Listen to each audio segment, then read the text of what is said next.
तपाईहरुले चाहिँ देखिरहनु भएको छ हेर्नु होला सर्प कति ठुलो रहेको छ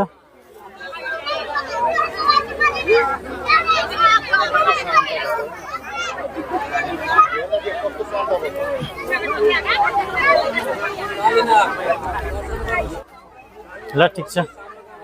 हेर्नु होला यो सर्प चाहिँ एकदमै ठुलो छ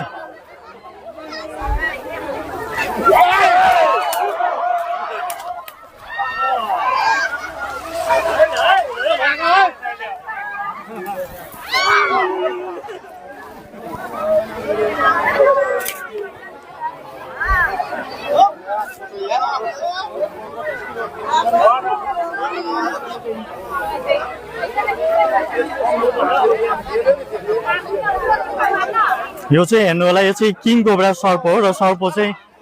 एकदमै ठुलो साइजको छ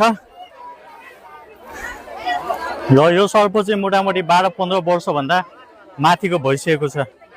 र यो चाहिँ भाले सर्प रहेको छ किनभने पोथी सर्प यति ठुलो हुँदैन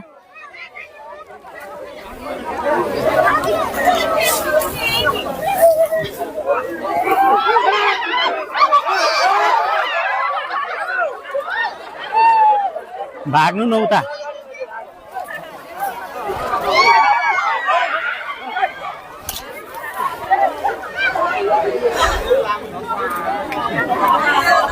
खाली पर बस्नु हेर तेरी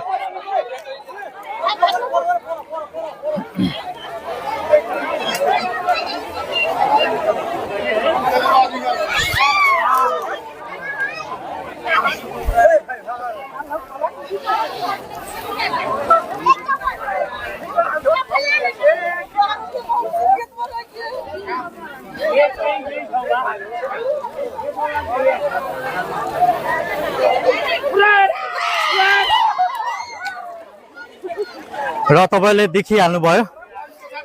र यसलाई चाहिँ अब म ढिलो नरिकन झोलामा हाल्न गइरहेको छु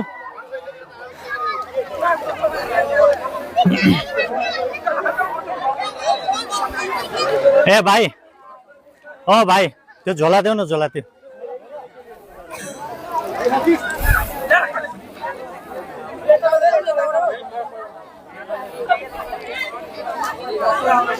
र अहिले हामी रौतहट जिल्लामा छौं दिन यता दिन